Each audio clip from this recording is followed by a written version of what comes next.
Hey guys, quick video for you today. Just a little overview of this Bastinelli Black Bird Karambit. I've had it for about a week now, so I wanted to do a kind of like a first impressions. I want to show you also the box it comes in. It comes in this small but pretty tightly packed fox knives box.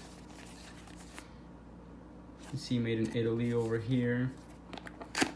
And you open it up, and it comes inside a little baggie with the warranty information and some maintenance instructions about oiling the blade if it comes in contact with anything foreign or anything.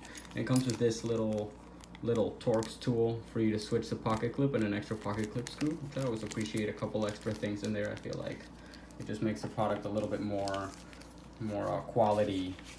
It gives it a little bit more, I feel like, attention to you as a customer. Like, they're not assuming that you're a knife person with lots of Torx bits and tools for that, so they're gonna go ahead and send you one for you to switch on the pocket clip on your own. It comes right hand tip up carry, the pocket clip on this side, but the way that I always carry karambits is for reverse grip draw and everything like that, so I switched it over to the other side. The Smooth G10 and this like minimalist wire clip that it has are just so beautiful. They carry well in like anything. They carry well in your waistband, in any pocket, in like basketball shorts and sweats. It carries well really nicely, and it pulls out really smoothly. I'm still, however, trying to work out the deployment on this one. Is a little bit tougher to break in for some reason. I've had it for about a week, like I said, and I've been playing with it a lot, and it's still a little bit tricky sometimes. The detent's just really strong, but it's getting better.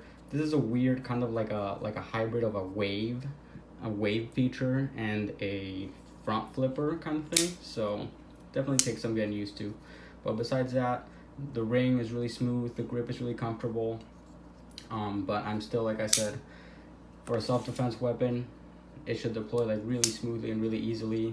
I'm really used to like normal waves that knives have, so that one's kind of like a little bit tougher too. I really also feel like this knife would have done very well with a flipper. I don't know why they didn't put a flipper.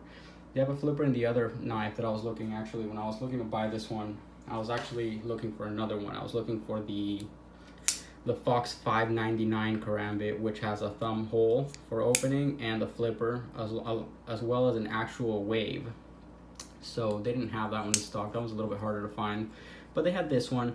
And I really remember the last time I had the 599, I had one for a while back then and I ended up selling it, but it was really rough to put in any pocket or anywhere. The G10 is so rough and the pocket clip was so strong that it was actually difficult to deploy, and that's also not like very great self-defense speaking. You should be able to smoothly pull your weapon out, but also it should be able to retain itself in that position without falling out on its own. I feel like this Smooth G10 gives a perfect balance of that.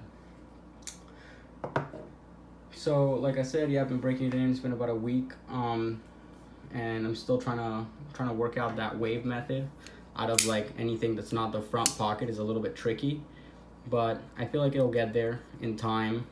Otherwise, it's gonna just be another one that didn't quite stay in the collection. Of all the karambits that I've had, I think I've had about 4 or 5 at least, and right now I'm down to just this one and the Emerson CQC7 Karambit.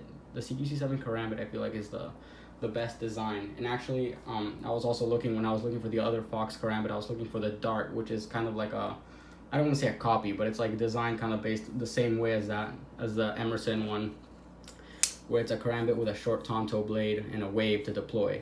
That one doesn't have the thumb hole that the Emerson has, which also I really appreciate. But anyways, I'll keep you guys posted on this one. I'm still carrying it every day. Haven't used it, so I'm gonna go ahead and keep the factory edge as long as possible on this.